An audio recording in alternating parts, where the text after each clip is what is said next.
Donc, ce qu'on va voir aujourd'hui, là, c'est le cours 6B. Donc, on va poursuivre avec la création des tables. Donc, on a vu là au dernier cours Insert, Update, Delete. Donc, on avait fait tout ce qu'on a fait jusqu'à maintenant nous amène un peu, si on veut, vers les 2 ou 3 prochaines leçons qui vont terminer le SQL. Donc, vous êtes capable de faire des selects. On a passé presque 3 semaines là-dessus, des selects de simple à complexe, incluant les jointures. La semaine dernière, on a vu Insert, Update, Delete. Et cette semaine, on va voir la création des tables. Ça va pas mal résumer notre SQL. On va tomber dans la partie JavaScript par la suite. Donc, on va créer des tables avec les clés primaires, soit uniques, soit composées. On va regarder les contraintes et après ça, on va les créer avec les contraintes. On va aller voir dans le dictionnaire de données si nos tables sont bien créées. Donc, ça débute le langage de définition de données.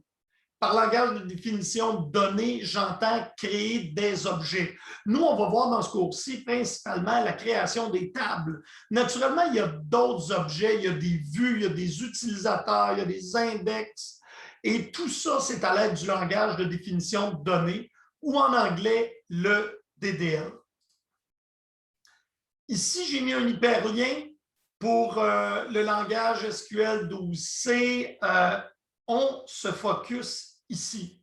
On rappelle qu'il y a d'autres types de langages. Naturellement, Insert, Update, Delete, on les a fait en manipulation de données. Il y a aussi contrôle de transaction, Commit, Rollback qu'on a fait, et le langage de contrôle de sécurité des données, Grant, Revoke, qu'on ne verra pas à part très rapidement. Donc, quels sont les objets qu'on peut créer dans une base de données? Des tables. Vous êtes habitué de faire des selects sur des tables depuis le début de la section. Les index qui permettent d'optimiser la recherche. Des séquences. C'est un espèce de numéro ça, qui est disponible dans la BD dont on va se servir comme clé primaire. Imaginez-vous quand vous allez chez le boucher puis il y a une machine distributrice de numéros. Des séquences, c'est un objet qui nous donne un numéro unique. Il y a naturellement les vues. Une vue, ça ressemble à une table, sauf que c'est un select. Donc, ça nous permet peut-être d'avoir un select complexe et de le sauvegarder dans la BD. Et les synonymes, c'est des fois pour donner des noms plus simples aux objets dans la BD.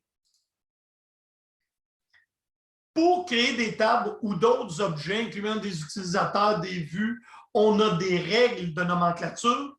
Ça doit premièrement commencer toujours par une lettre.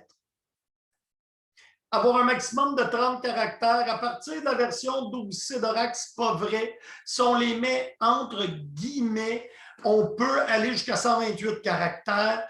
Mais pour les besoins du cours, je vous le répète, on garde la limite de 30 caractères. Et doit contenir seulement du alphanumérique, soit des nombres et des lettres, auxquels on ajoute 3 caractères spéciaux. Sous-tiret, dollar et dièse.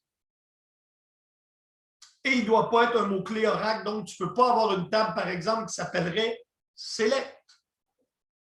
Et bien naturellement, 2 objets ne peuvent pas avoir le même nom. Et ça, je vais mettre entre parenthèses dans le même schéma.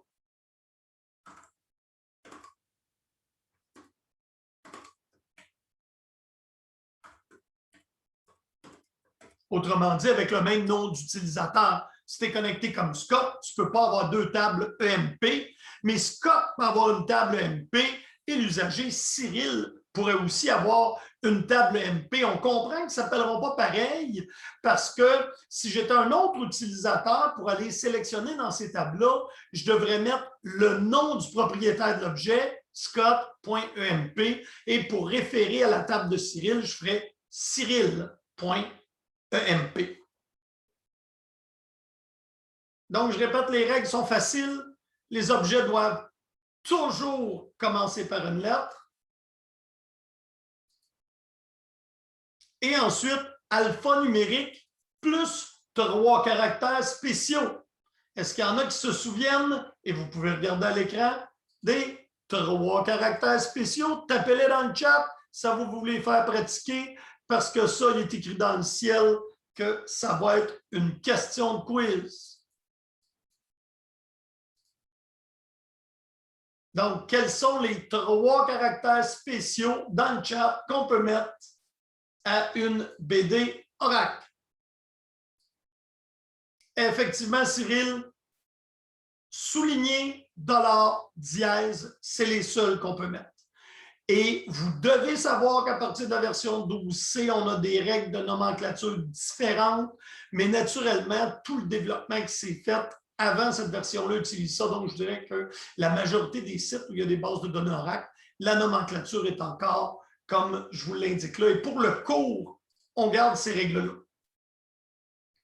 Donc, si on parle principalement des tables, on est rendu à en créer, mais dans le langage de définition de données, on peut les créer, on peut les modifier, on peut les détruire, on peut couper leur contenu avec truncate et on peut les renommer.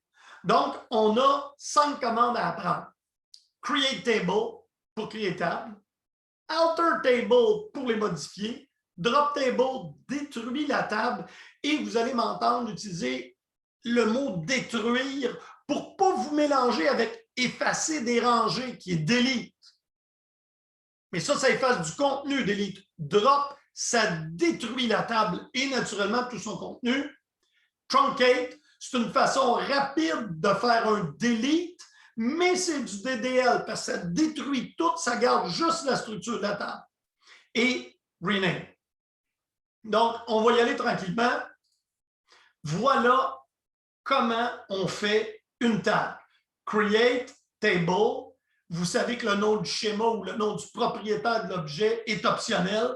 Nom de la table. Et après ça, nom de la colonne, type de données, virgule, nom de la colonne, type de données, virgule, etc., etc. Donc, si on regarde ici, on voudrait avoir, c'est ce que Alice nous demande, une table pour mettre des représentants. Si je ne me trompe pas, on a travaillé là-dessus au dernier cours. Donc, je vous rappelle de faire comme moi et de démarrer votre machine virtuelle si elle n'est pas déjà démarrée.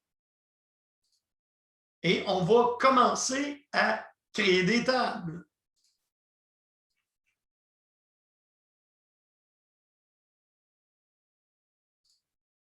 Et vous vous connectez comme d'habitude avec Scott. Donc, on va aller rajouter des tables dans notre ami Scott. Alors donc, Alice nous dit, moi, je voudrais une table séparée pour mettre mes représentants. Donc, moi, si je me rappelle, on a fait une table vendeur. On va aller voir ça. Scott, ici, 2 clics. Oups. Ma petite base de données n'est pas encore démarrée. AVM. Oh, mais elle n'est pas loin.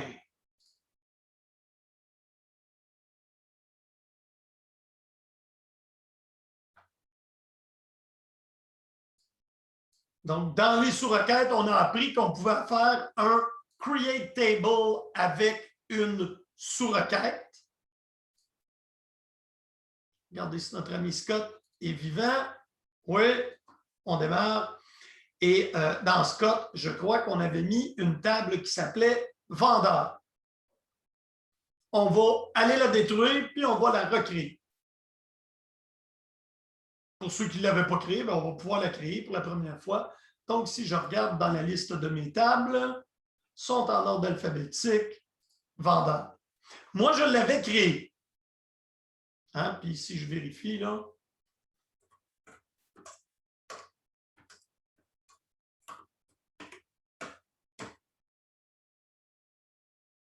j'avais du contenu.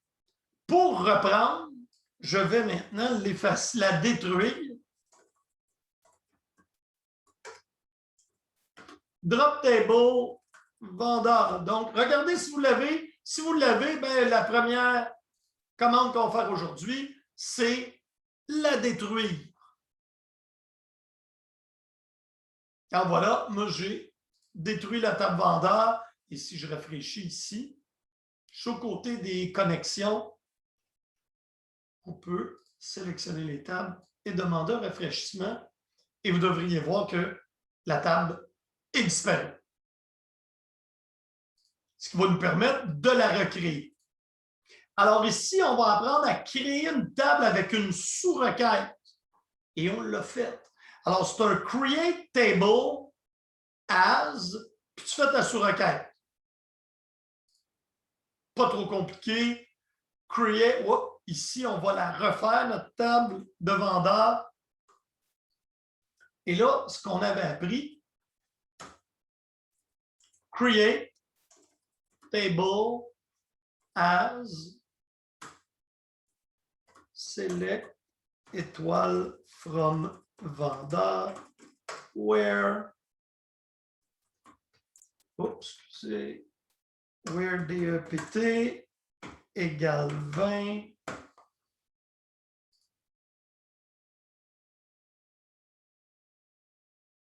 aurait peut-être OK, c'est un lundi matin. Create table vendeur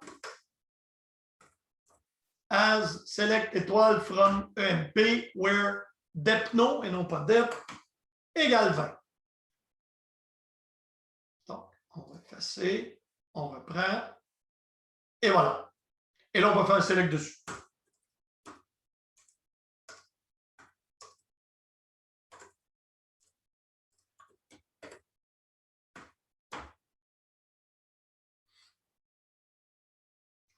Je vous laisse créer la table. Petite urgence.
Pardonnez-moi. Est-ce qu'il y en a qui n'ont pas été capables de créer la table vendeur?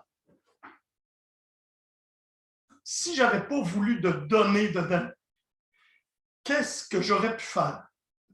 Parce que là, je l'ai créé et en même temps, ça l'a inséré les rangées. Si j'avais voulu que copier la structure, selon vous, qu'est-ce que j'aurais pu faire?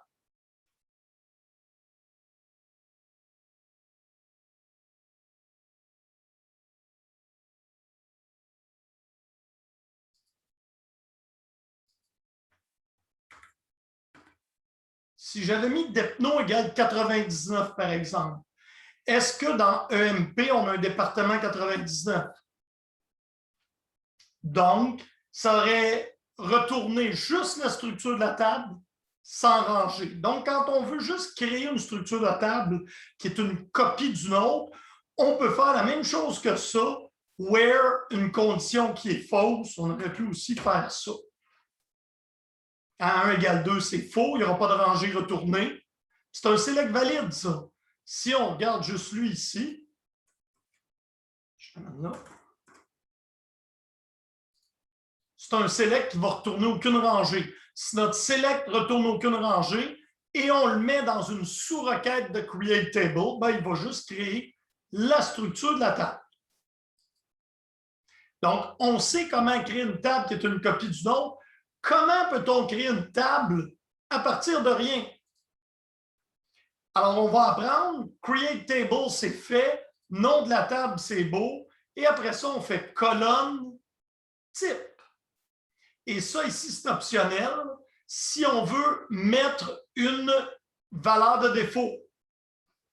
Donc, le nom de la table, je vous l'ai montré 30 caractères maximum, débute toujours par une lettre, alphanumérique, avec les caractères spéciaux, sous-tiret $dièse.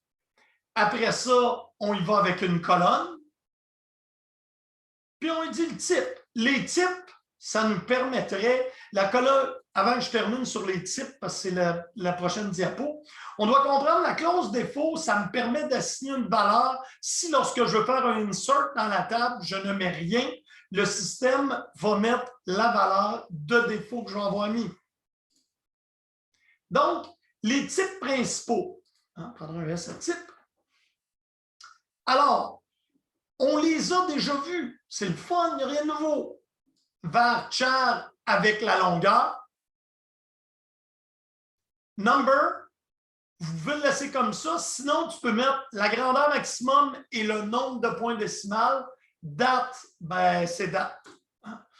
Et long, c'est pour des chaînes de caractères pouvant atteindre jusqu'à 2 gigs. Mais pour le cours ici, c'est les 3 premiers qu'on va faire seulement. Varchar, number, date. Ce ne sera pas trop complexe.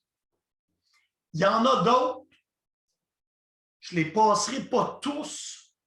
J'ai besoin vraiment que vous connaissiez Varchar 2 avec la grandeur, number, date. Le reste, vous savez qu'ils existent, vous avez la documentation pour les voir, mais nous, on va se focusser sur ces 3 types-là dans le cours. Et on a ici un bel exemple de Create Table, Depno number 2, Dname Varchar 2, 14 de long, Lock Varchar 2, 13 de long, et la date de création, qui est un date, et là, on voit que par défaut, il va mettre 6 dates, soit la date du jour. Donc, je vais vous demander de créer une table. Donc, j'en ai ça pour le moment.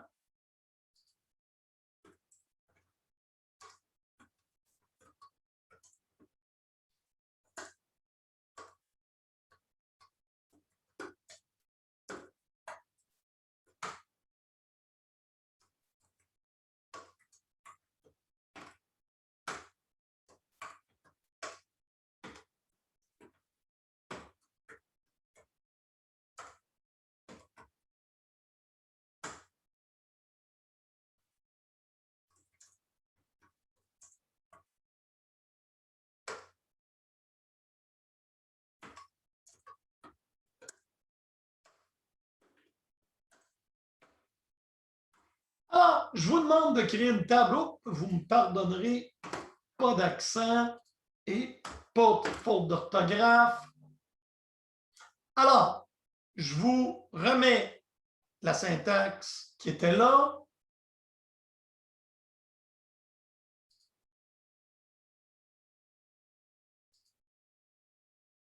Create table, nom de la table. Ici, mais moi, je veux une table étudiant avec ces champs-là. Donc, create table et nom de la table.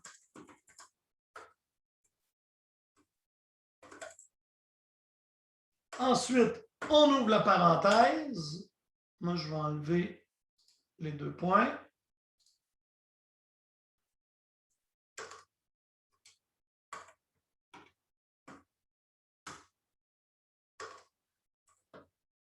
Ah, j'aime ça, est renversé.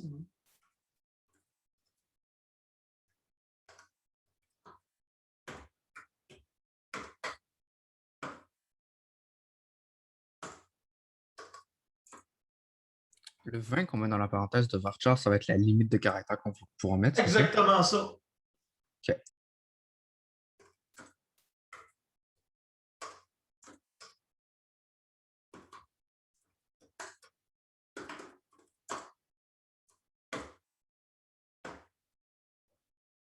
Et on va aller voir si ça fonctionne dans SQL.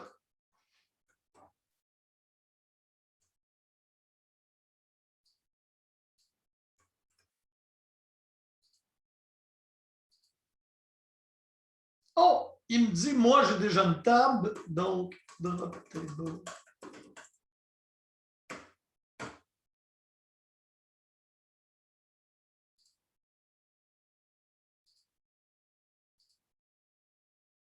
Et je vais vous la formater comme il faut.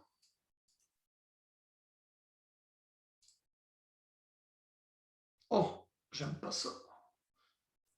J'aime pas du tout comment ils formatent les create tables. Voilà. Ah, si vous me demandez qu'est-ce que je veux voir dans un examen ou un quiz, create table comme ça.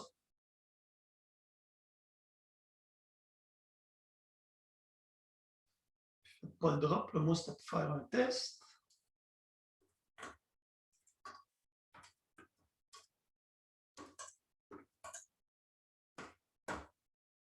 Donc, la table est bien créée et elle est vide. Alors, je vais vous demander de vous insérer. Naturellement, vous pouvez prendre un numéro de DA fictif, juste votre nom de famille. Attention, pas plus long que 20. Et insérer seulement votre nom et votre DA. Donc, insert into étudiant. Et là, si vous mettez les 3 champs, pas besoin de nommer les colonnes. Donc, DA.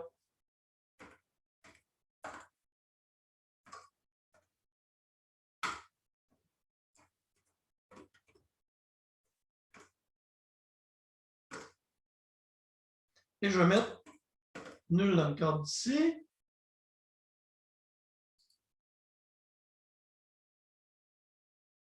Il faudrait peut-être ne pas oublier value. Ça va aller vite.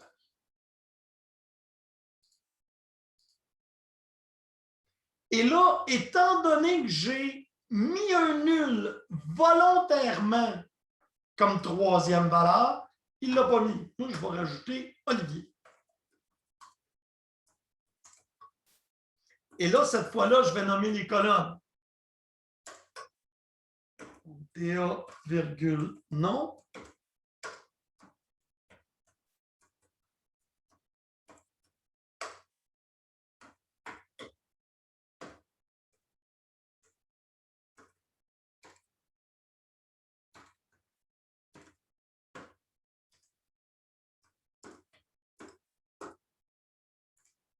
Et là, on voit, j'ai nommé simplement 2 colonnes et je fais l'insertion.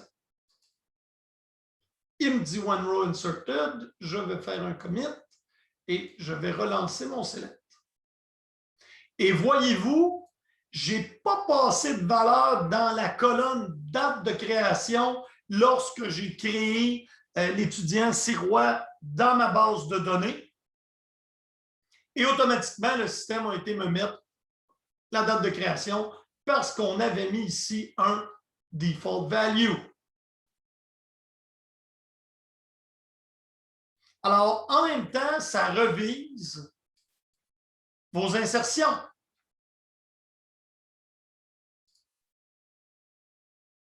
Et ça peut faire une coupe de CTRL-Z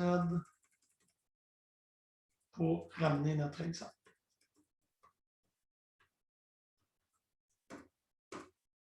Oups, je suis à la fin de mes undo. Juste une question. Vas-y. Là, en SQL, en ce moment, on fait tout ça manuellement, mais là, le but, ça va que ça se fasse automatiquement, c'est ça? Oh, est-ce que tu es paresseux? Mais non, mais à un moment donné, exemple, si quand un utilisateur, par exemple, crée un compte sur un site, ça se fait automatiquement. Il n'y a personne qui fait ça manuellement. Est-ce qu'on L'insert, va l'apprendre, ça? effectivement. Les inserts manuels, quand tu développes un système, tu es fait pour peupler les données de base. Admettons, la liste des villes, la liste des provinces, pour que quelqu'un n'ait pas à se taper une liste manuellement. Mais tu as raison. Ce qu'on va faire en développement, c'est on va prendre l'information de l'écran et on va la pousser à la base de données pour qu'il fasse un insert. Mais tu comprends bien qu'en arrière, il y a quelque chose qui va faire ça. Là. La BD, elle ne sait pas. Là. Elle ne reçoit pas une chaîne de caractères qu'elle décide d'insérer. Mais oui, un utilisateur, à part un développeur qui fait des scripts, là, c'est rare que tu fais manuellement ça. Et dans le cas des créations d'objets, on va utiliser encore là SQL développeur pour faire nos tables grâce à la modélisation et nos scripts de création de tables vont se faire tout seuls. Donc, vive les développeurs paresseux. Pour moi, être paresseux, c'est une qualité en tant que développeur. C'est que tu vas concentrer ton énergie sur les trucs qui sont plus complexes et qui demandent plus de créativité, puis tu laisses le système faire les trucs qui sont plus de la cuisine. Donc, on a ici créé une table sans contrainte. C'est la même chose ici, c'est le même exemple qu'on vient de faire. Donc, on a créé une table, pas de contrainte, mais on a appris à définir les colonnes et les valeurs par défaut. Maintenant, vous avez appris à créer des contraintes, entre autres, puis la création de table avec la sous-requête, on l'a fait. Mais on va, dans un premier temps, utiliser Alter Table pour aller mettre le nom comme étant non nul dans notre table étudiant. Donc, on s'en retourne dans notre SQL.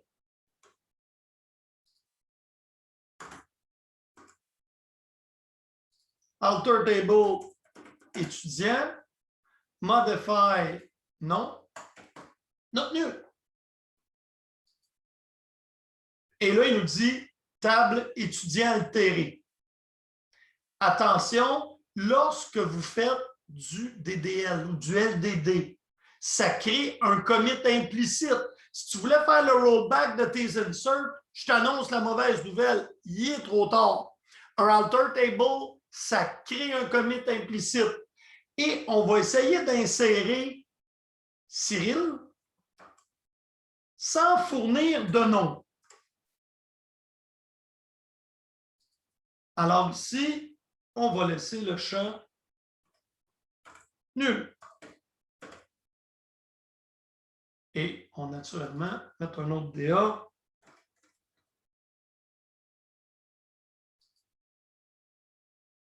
Je recommence. Ça va à peine que vous voyez l'erreur. Erreur à la ligne 12. Insert into étudiant value 787878,nul. Cannot insert nul into Scott étudiant point non. Donc, ça ici, là, on vient de mettre notre première contrainte sur la table. Et lorsqu'on met des contraintes, c'est comme si on mettait un policier qui doit vérifier que ce que tu fais, c'est bon, sinon, il te bloque de le faire. Donc, ici, ce qu'il dit, c'est « Hey, tu as essayé de faire un insert, le champ non était nul et la table est définie à cette colonne-là comme étant non nulle. Oracle va s'assurer de la conformité.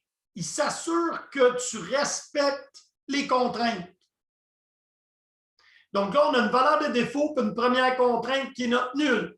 Ça va bien. Bon. En ce moment, on n'a pas besoin d'effectuer le reste de cet exercice-là. Je pense que des create tables, on en a assez fait avec des sous-requêtes. Donc, on avance maintenant dans les contraintes. Les contraintes sont déclarées sur une table comme on vient de faire. Hein?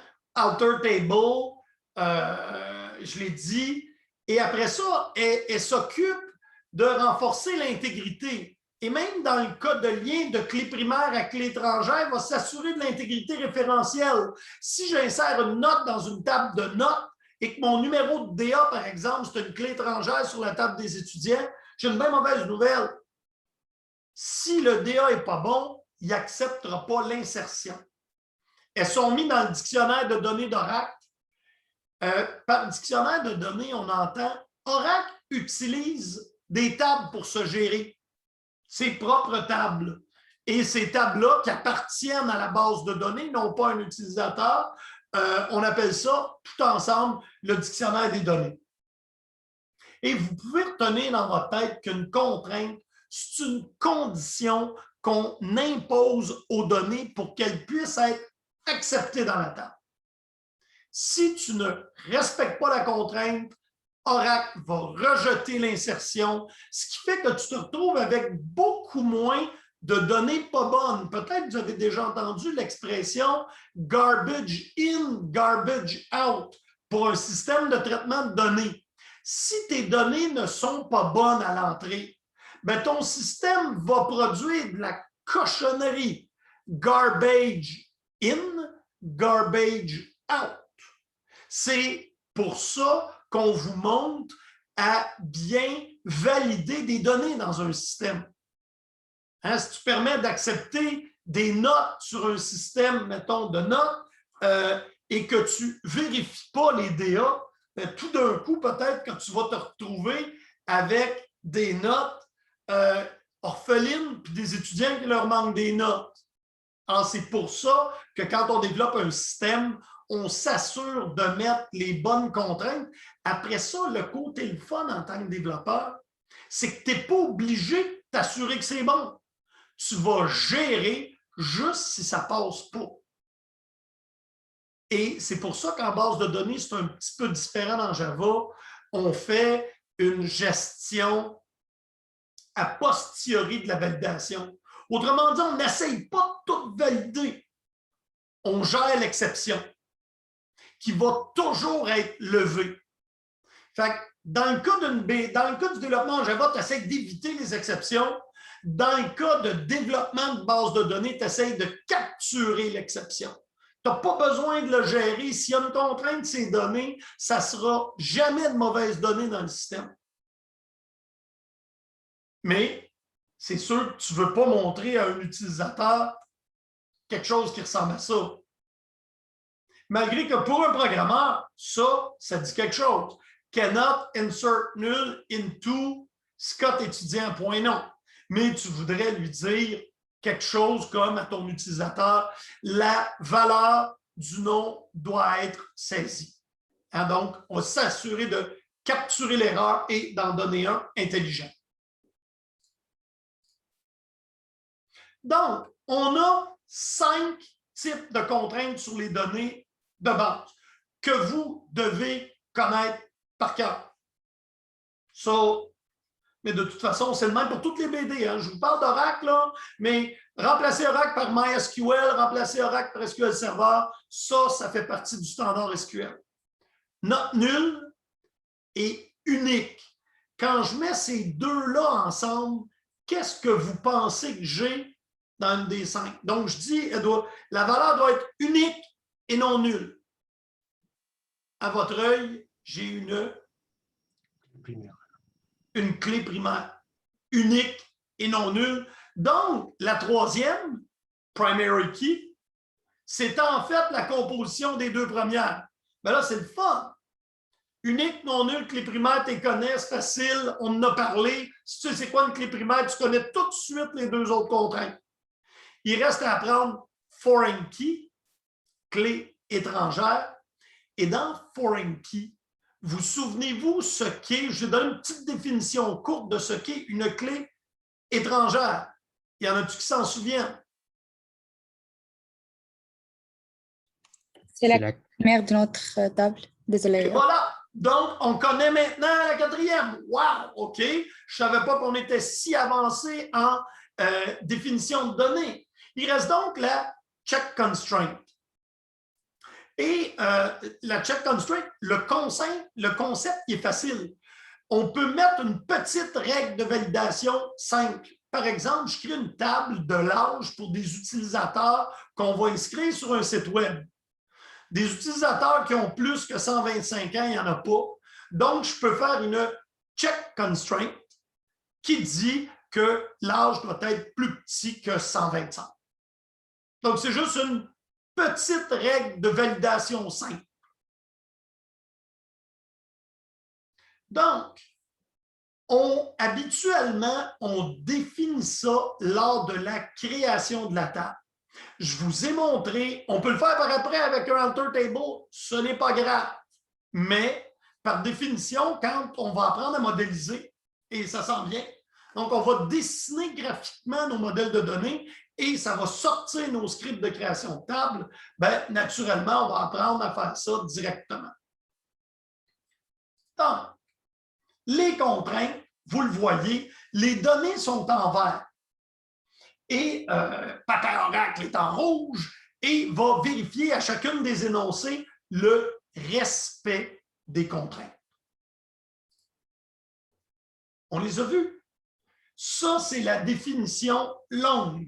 Mais moi, j'ai vu que vous aviez compris. Non nul, c'est pas nul. Unique, il ne peut pas avoir de doublon. Primary key, c'est les deux premières. Clé étrangère, Epitome me l'a dit, c'est la clé primaire du nom de table. Et check, c'est une petite règle simple. Je vous ai donné l'exemple. L'âge ne peut pas être plus grande que 125. Donc, dans notre classe étudiant, il faudrait mettre primary key pour le DA. Voilà. Et là, si on regarde ce qu'on avait fait, l'alter table, modify, on peut peut-être essayer DA.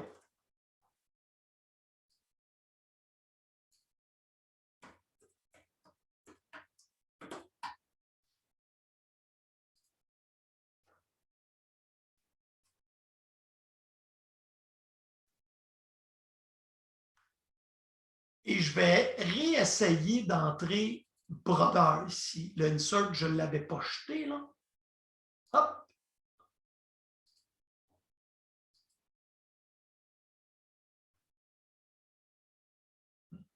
Alors, voyez-vous, et là, il faut me dire, monsieur, c'est pas particulièrement joli. Hein? Scott.6600, je vois que c'est une contrainte unique,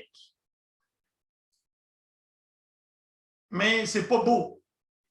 On va apprendre à nommer nos contraintes, ce qui va empêcher une contrainte qui va avoir un nom par défaut. Ça ici, c'est le nom par défaut. C'est SYS underscore C pour constraint et il met un numéro unique. Si j'essaie de réentrer M. Sirois, même chose. Donc, le travail, lui, s'effectue. Notre contrainte d'un coup qui est mis, boum! Et l'erreur aura 0001, c'est toujours une contrainte d'unicité qui a été violée. Tandis qu'un 1400, c'est un not null during insert. Aura 1400. Donc, on a maintenant une table où on a défini la clé primaire et le nom comme étant obligatoire. Puis, on a défini une valeur de défaut dans une colonne. Ça avance bien. Quand on crée une table, on peut mettre directement la contrainte, donc colonne, type de données, default si c'est besoin, et là, tu peux mettre primary key. Et si tu le fais comme ça, c'est ce qu'on appelle une contrainte avec la syntaxe de colonne. Tu as mis primary key à la colonne. Sinon, tu peux le mettre à la fin. C'est ici la syntaxe qu'on a là. Contrainte, nom de la contrainte, type de contrainte, sur quelle colonne. Donc, si on crée une table étudiant 2 et on va mettre la clé primaire et le nom avec les contraintes directement dedans. Et là, si vous êtes comme moi, vous êtes un peu paresseux, vous avez appris que c'était bon. Étudiant 2.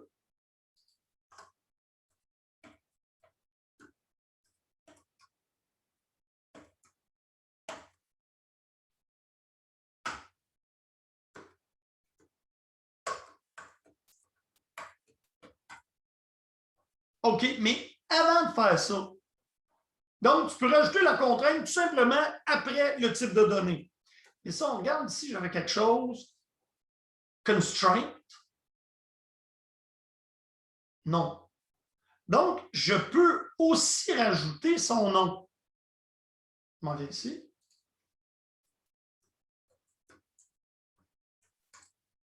Constraint.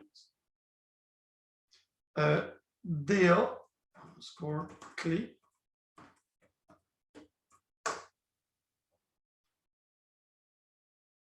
On utilise aussi souvent la notation anglaise, PK. Pour le moment, ça va être plus joli de le faire comme ça.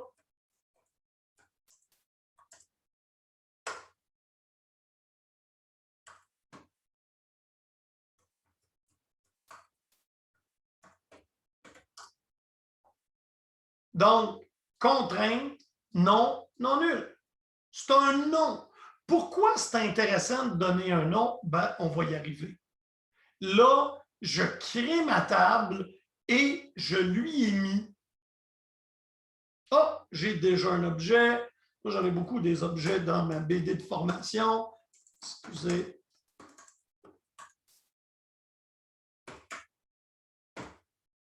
Boum, on recommence. Feu. Alors, ma table est créée et je vais même faire du recyclage. C'est fun, hein? Vous êtes sûrement d'accord avec le recyclage. Les poubelles bleues, on en a partout. On efface. On commence, on va insérer M. Brodeur. Boum. On va insérer M. Sirois. Boum. On va réessayer d'insérer une seconde fois M. Sirois. Boum. Et là, on voit que le nom de la contrainte est beaucoup plus significatif. Ah, DA, clé primaire violated. Je sais que j'ai doublé ma clé primaire. Et si je réessaie d'insérer une donnée avec une valeur nulle,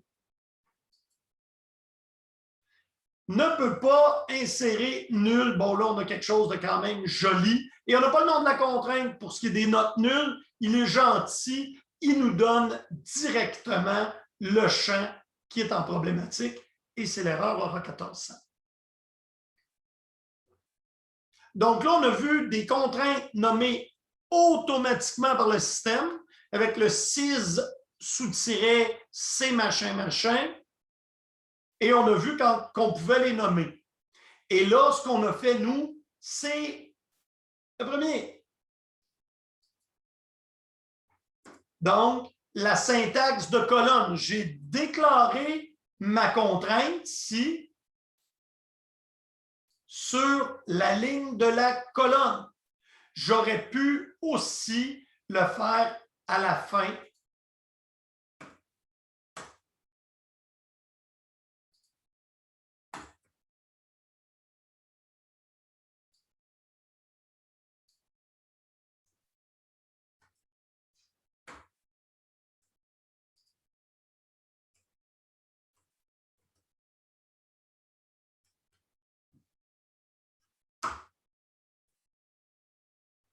Donc, ce qui se passe, au lieu de déclarer la contrainte après la colonne, je viens la déclarer à la fin sur la table. C'est la même chose.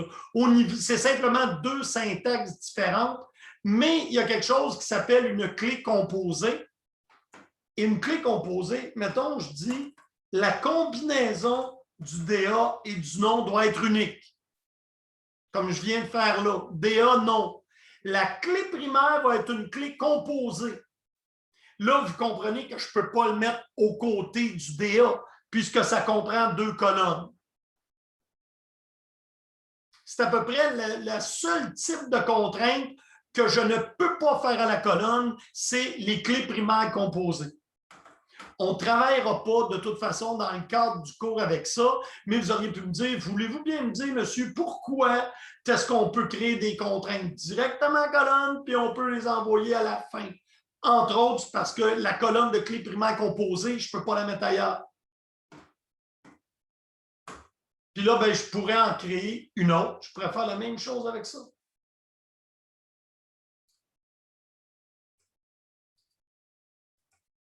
Et je mets entre parenthèses le nom de la colonne sur laquelle ça s'applique.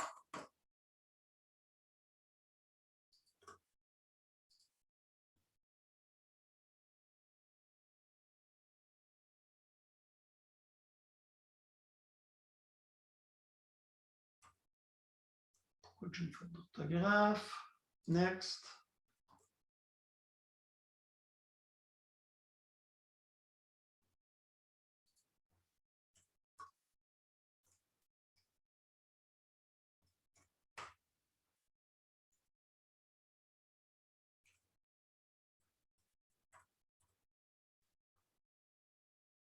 Wow. C'est intéressant, il n'y a pas de colonne. La non nulle, si je me rappelle, elle peut juste, c'est vrai, elle peut juste être faite, sa colonne.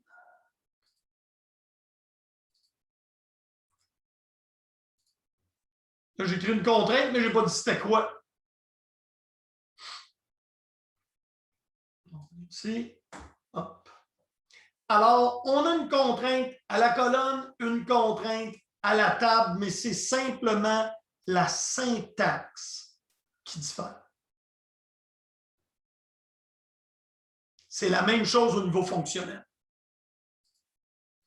Alors, la contrainte, on a vu tantôt, on l'a fait après la création de la table et on peut le faire au moment de la création de la table.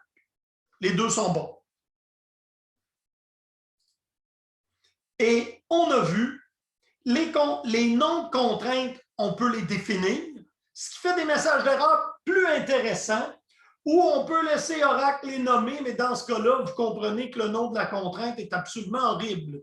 Dans le cadre du cours, je vais vous demander de nommer vos contraintes.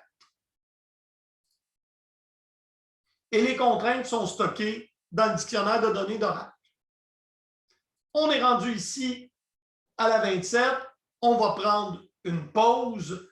On revient à 11h02. Ça vous convient? À tantôt, la gang. Je reprends l'enregistrement. Alors, ce qu'on a ici, c'est le résumé des 10 dernières diapos. Donc, vous devez donner idéalement un nom aux contraintes. Alors, dans le cadre du cours, la réponse, c'est systématiquement donner un nom aux contraintes, sauf les noms nuls. Sinon, Oracle va vous donner un nom horrible. Alors, et la façon de les recommander, c'est habituellement non table, non colonne, type de contrainte. Personnellement, je préfère l'inverse. Donc, par exemple,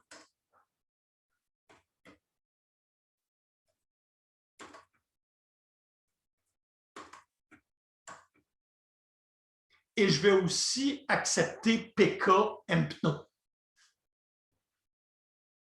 où la table n'est pas nécessairement nommée, mais la méthode traditionnelle, c'est le code de la clé étrangère, PK Primary Key, CK Check Constraint.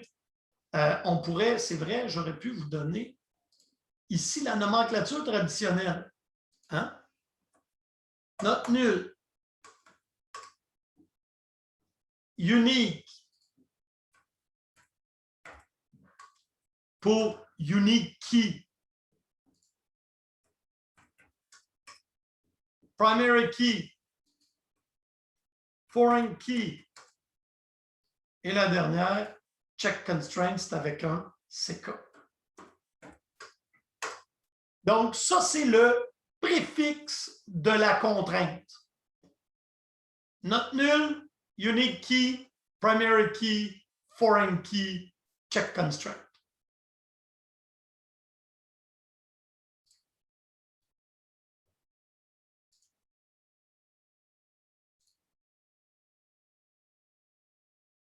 Donc, là, dans le cas de ça, on l'a déjà fait.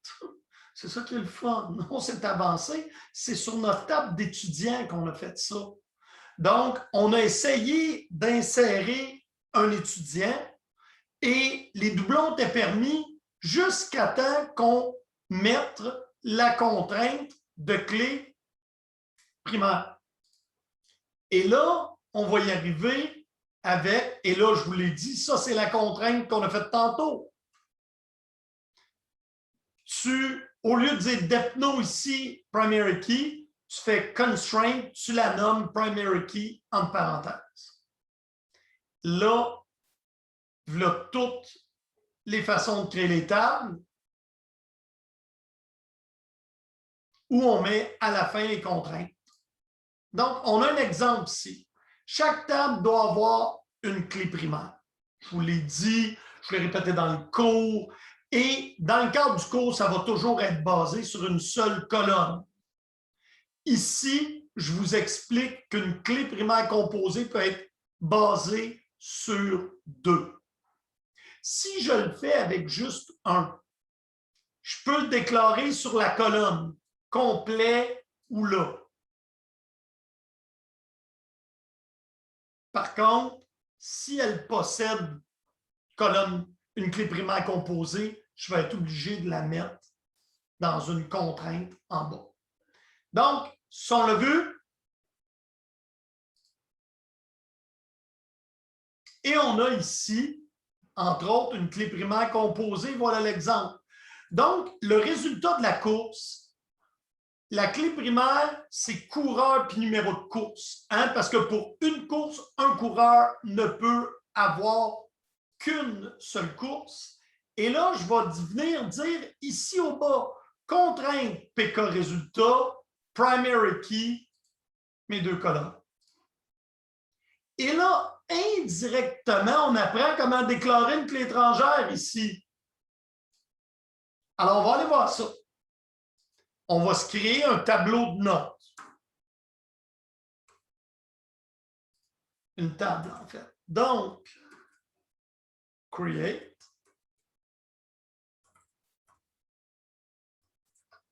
Table.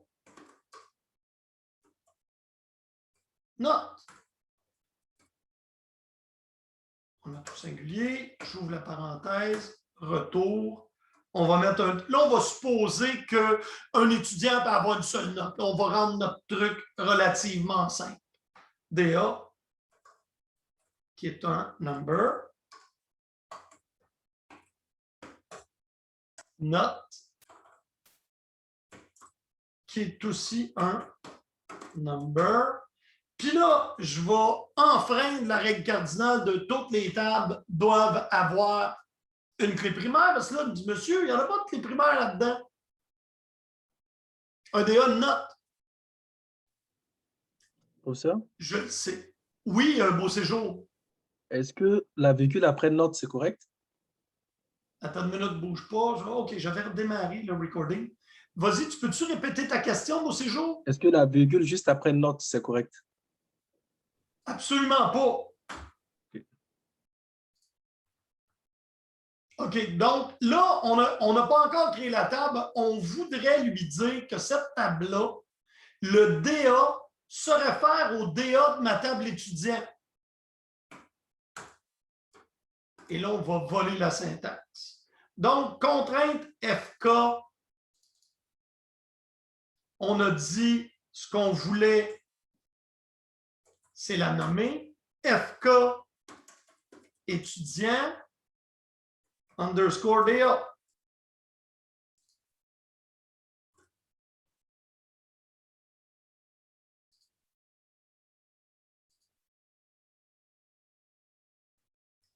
Et là, on lui dit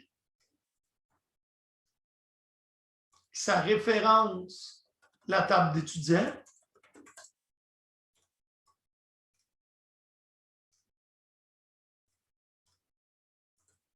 Ici, j'ai fait une erreur. Ma FK est sur la table note.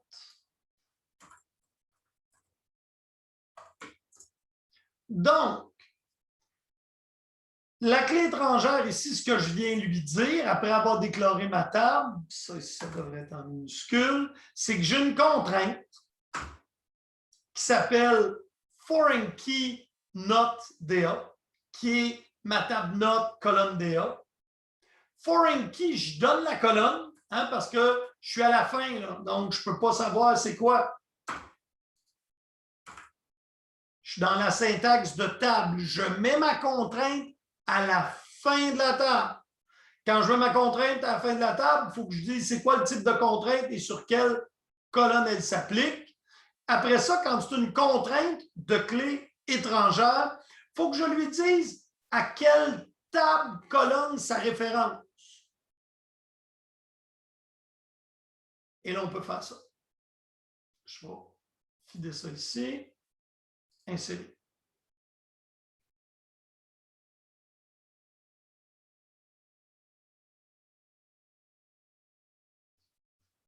Et là, levez la main ceux qui n'ont pas été capables de créer une table avec la contrainte de clé étrangère, parce que là, on va la tester, notre contrainte.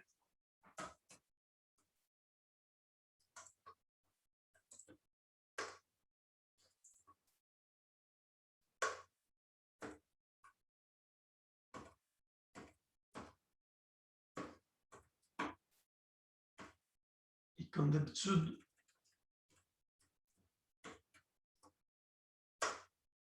celui-là dans minuscule, voilà.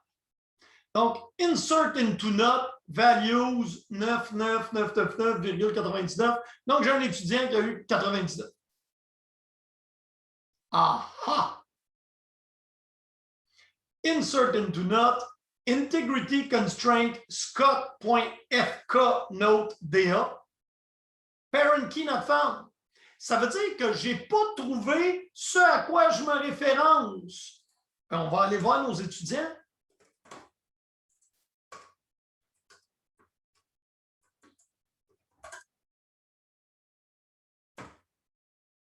Et effectivement, c'était 998877, mais je ne me donnerai pas 99. Je vais donner 99 à Olivier. La mérité, il travaille fort. Donc, on s'en vient ici. 887766. Et là, tout d'un coup, boum, ça passe. Donc, vous comprenez maintenant, la contrainte, c'est la personne qui contrôle la porte. Pour que la donnée puisse passer dans la table, il faut que la contrainte soit validée, donc que la condition soit vraie. Et là, vous comprenez que c'est le fun parce que ça s'assure que les données sont bonnes. Et toi, en tant que développeur, à part d'avoir dit à la table de faire l'ouvrage, tu n'as pas besoin de valider, ça va se faire tout seul.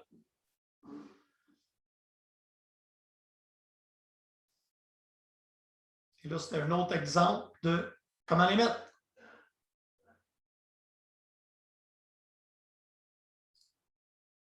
Donc, la contrainte de clé étrangère, visuellement, s'exprime comme ça. J'ai la table des employés qui donnent des cours reliée au département. Et naturellement, j'ai département ID ici, qui se trouve être la clé primaire du département. Je veux juste vous dire, c'est une bonne pratique de nommer les colonnes pareilles, mais ce n'est pas obligatoire. Dans le cas de mon cours, la réponse, c'est oui. Hein? Mais est-ce qu'on aurait pu ici appeler ça Department ID, puis dans Employé D_ID, la réponse c'est oui, ça aurait passé. C'est une mauvaise pratique, ça rend ça difficile à identifier visuellement. Alors, par convention, on essaie d'utiliser le même nom de colonne quand c'est une clé étrangère, puis ça me permet facilement de l'identifier.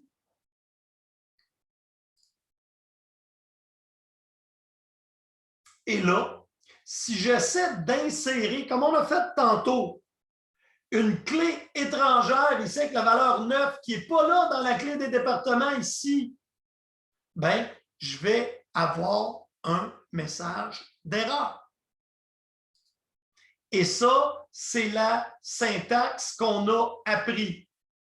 Dans une clé étrangère, dans la syntaxe de déclaration des contraintes de table, n'oubliez pas, il y a deux façons de déclarer une contrainte. On la voit ici. La contrainte de clé primaire est mise sur la colonne. Ou ici, ma contrainte de... Ah, même, regardez, ma contrainte de foreign key ici, ça, il est mis à la table. J'ai une virgule. Si je ne fais pas de virgule, il sera à la colonne. Donc, constraint, employé département, clé étrangère, numéro du département, référence à table de département, numéro du département.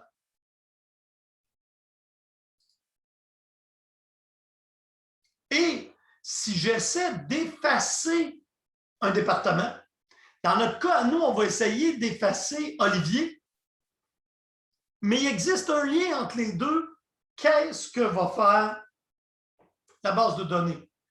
Donc, je vais faire mon commit. Et là, vous comprenez que hein, si on sélecte dans les notes,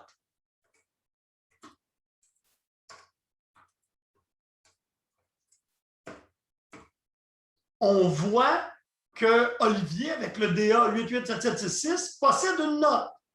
Et quelqu'un accidentellement déclenche la commande delete étudiant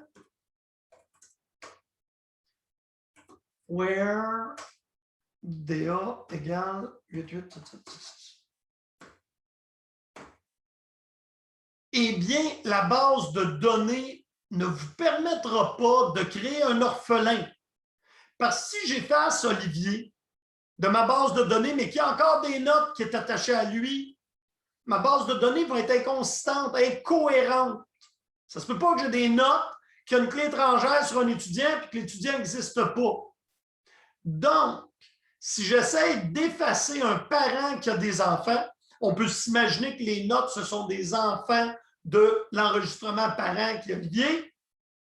Eh bien, le système va nous aviser, non, j'ai trouvé des enfants. Et le fait qu'on ait nommé notre table comme faux, ben on sait qu'on peut aller vérifier dans la table des notes le numéro de DA.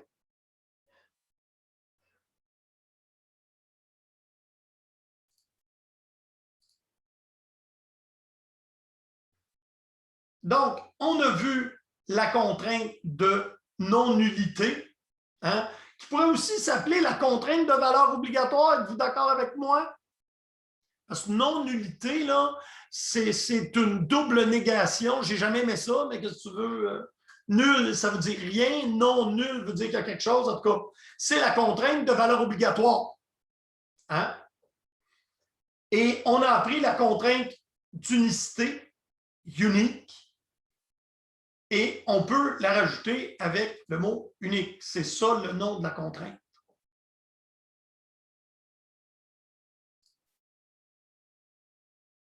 Et quand on met les deux ensemble, unique et non nul, on obtient une autre contrainte, laquelle, allez-y dans le chat si vous voulez, 5, 4, 3, 2, 1, unique et non nul, c'est l'équivalent d'une contrainte de... Les primaires.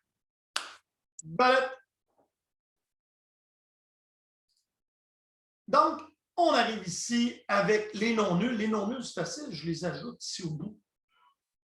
Mais je peux aussi les passer à la fin.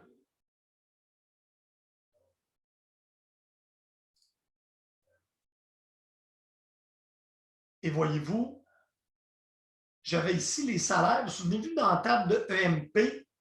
Allons voir.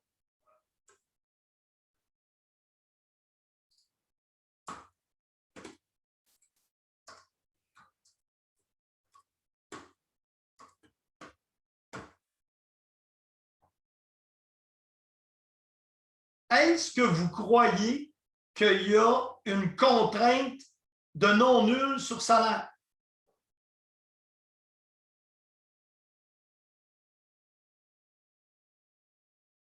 Pas une valeur nulle ici. Si on essayait d'en mettre une, alter table, MP,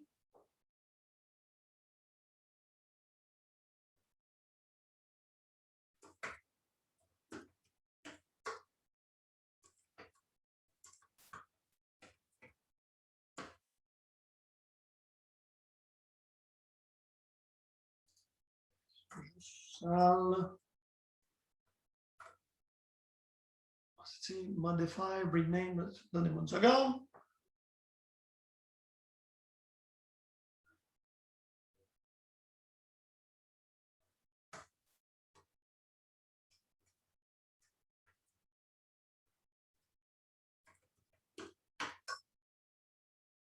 OK, une parenthèse de trop. Donc, c'est un alter table, modify la colonne non nulle. Et là, tu me dis, oui, mais il semble que je vois qu'il y en a des nuls dedans, qu'est-ce que ça va faire? Là, il dit, tu essaies de modifier une colonne qui ne respecte pas la contrainte. Ah, il dit, tu peux pas.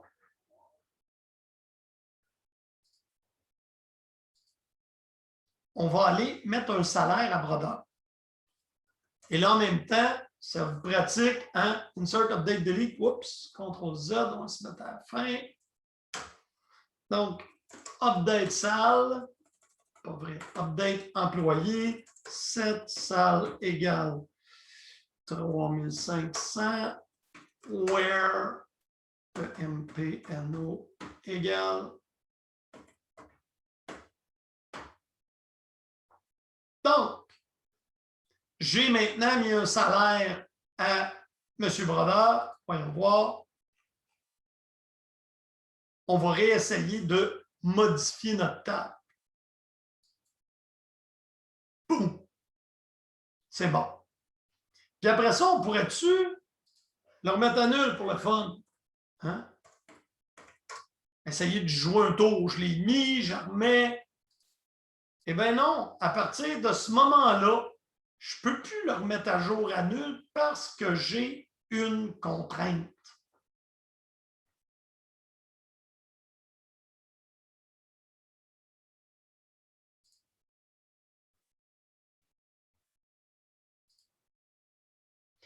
Contrainte de validation.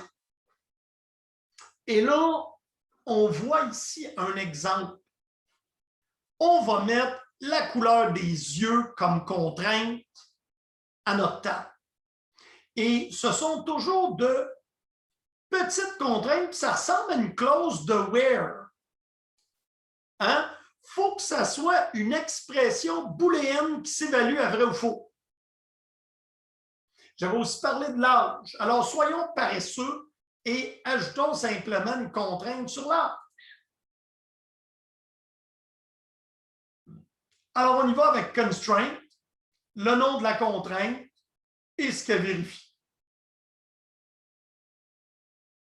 Donc, on va essayer de faire un alter table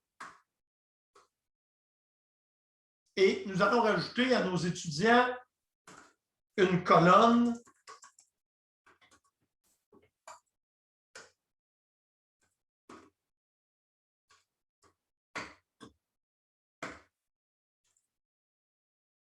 âge, virgule, number.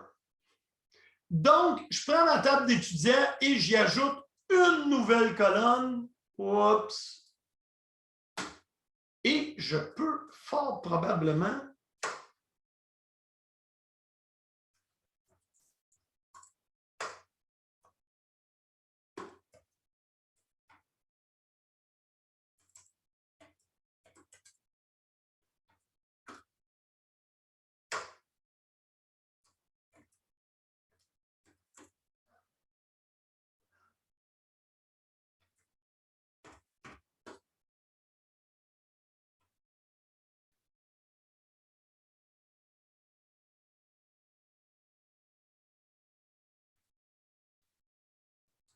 on a un petit check.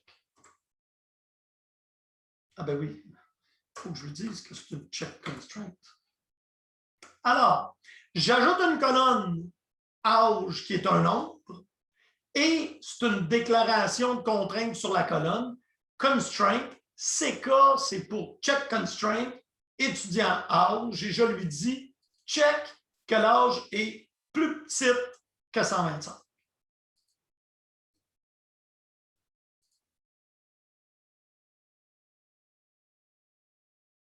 Ça a passé, on le voit ici, la table a été modifiée. On va maintenant essayer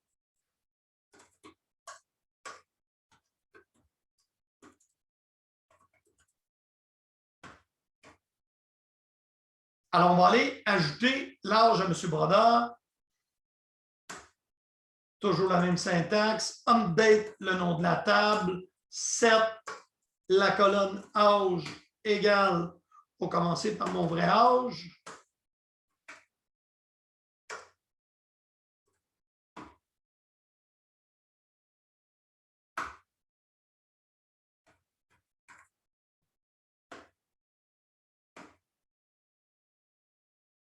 Non, c'est pas pire, ça.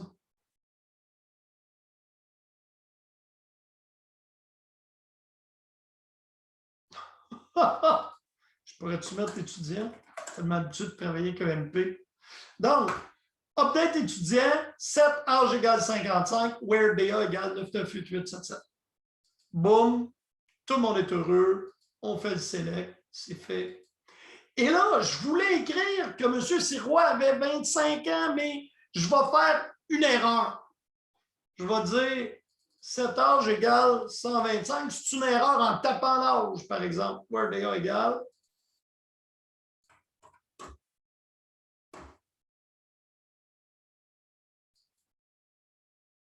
Boom!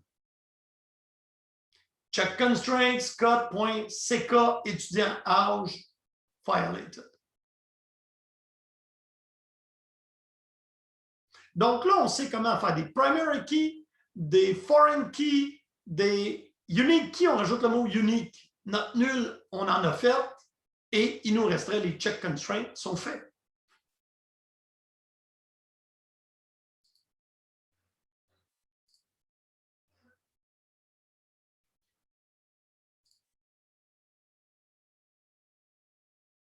Donc, petit exercice, créer la table DEPT3 avec les colonnes suivantes. Dep underscore ID est un nombre nul, non caractère 20. Max EMPL qui est un nombre, mais qui doit être validé que le max employé est plus petit que 5. Donc, on vient de faire une contrainte. Faites le create table, ajoutez la contrainte. Je vous laisse faire ça.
Je vous reviens, finissez l'exercice.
Bon, on avait le nom qui est un... J'ai tout mis ça en majuscule. J'espère que vous me pardonnerez l'impair.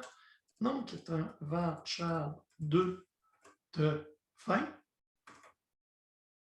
Et moi, j'aurais quand même mis un petit nom nul. Parce que, dans une table, un nom qui est nul, ça l'aide pas bien. Et on a Max. Ah oui, c'est un nom. Max MPL qui est un number.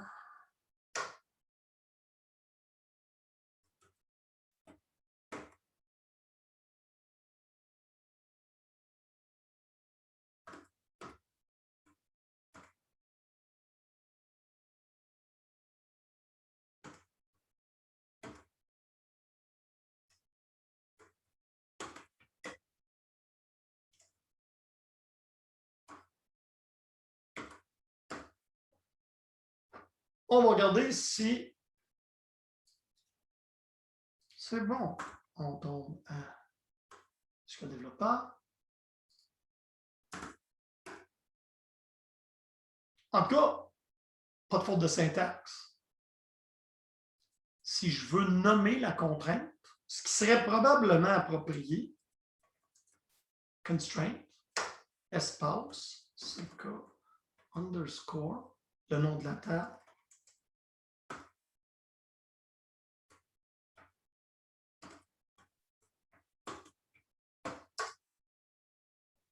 Alors, comme ça, remarquez que selon la consigne que vous avez vue, ce n'était pas là. Alors, dans un examen ou un test, tu ne me le mets pas, ce n'est pas donné de nommer la contrainte, ce n'est pas un problème, mais c'est une bien meilleure pratique.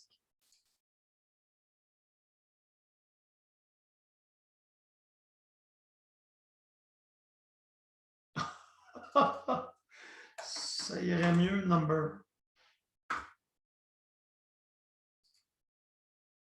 Et voilà, ma table DEPT3 est créée.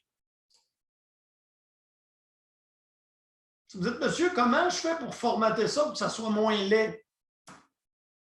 Faites ça. Et elle devrait venir ici. Donc, au niveau du formatage, voilà. Donc, create table, nom de la table, colonne, type, contrainte, colonne, type, contrainte, colonne, type, contrainte. Mais là, la contrainte, j'ai rajouté le mot constraint dedans parce que je voulais la nommer. Je fais la même chose ici.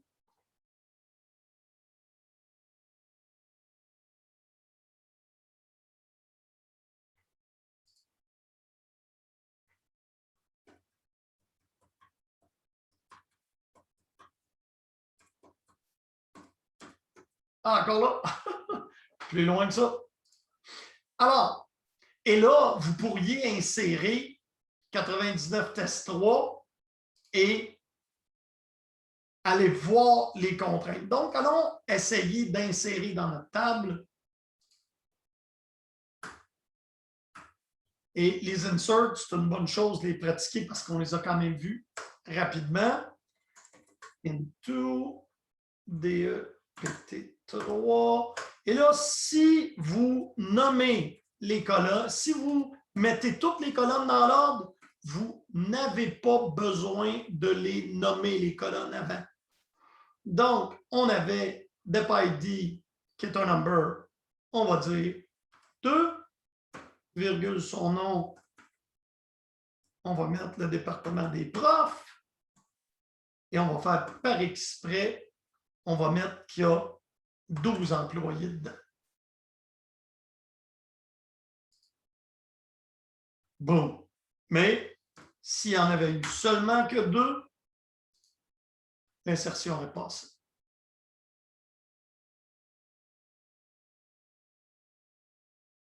Alors, ma question pour vous, est-ce qu'il y en a qui ont des questions sur ça?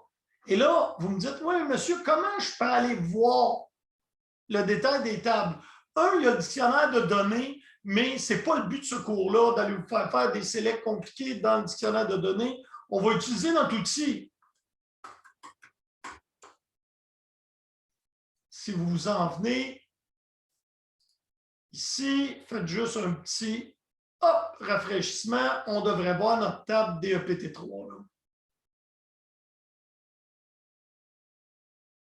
Ici. Quand vous cliquez sur la table, vous allez voir ici les colonnes, data, modèle, un tas de petits onglets qui sont là. Et le quatrième onglet, Constraint.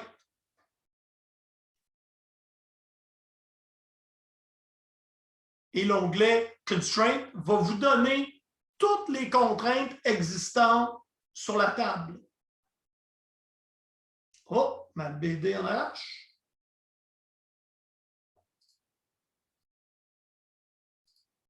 OK, il a été l'extraire. Et je vous pose la question, pourquoi ici j'ai des contraintes qui s'appellent 6, C, machin, machin, j'en ai deux là.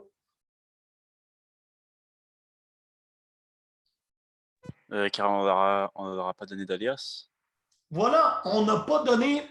On va faire attention à ces alias, je ne veux pas vous mélanger. Les alias, c'est pour les noms de colonnes, noms de table, mais tu as raison, Adam, on ne les a pas nommés dans notre déclaration. Donc, c'est Oracle qui s'en est occupé. Et vous voyez, il y a quelque chose d'intéressant ici. Vous voyez qu'une contrainte, note nulle, s'est implantée dans le dictionnaire de données comme un check constraint. Ce n'est pas nous qui a dit non, it's not nul. Là. Nous, quand on l'a défini, on a fait ça. Et tu as entièrement raison, Adam, nous ne l'avons pas nommé. Si on avait voulu la nommer, entre autres, mettons la primary key, on rajoute constraint pk underscore la table.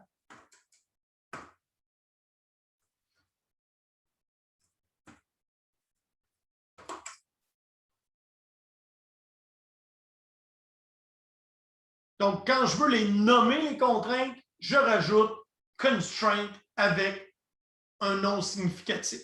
Et les noms significatifs, dans le cadre du cours ici, c'est toujours le type de contrainte, la table, la colonne.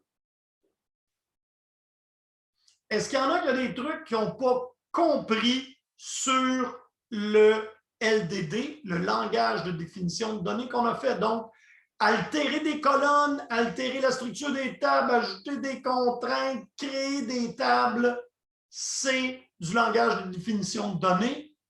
Le insert qu'il y a ici, ça fait partie de quel type de sous-langage SQL?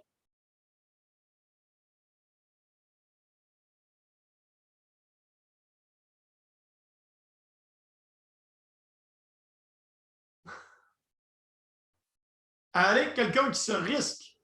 Insertion de données? Oui, mais ça fait partie, insert, update, delete, select, ça fait partie d'un sous-langage.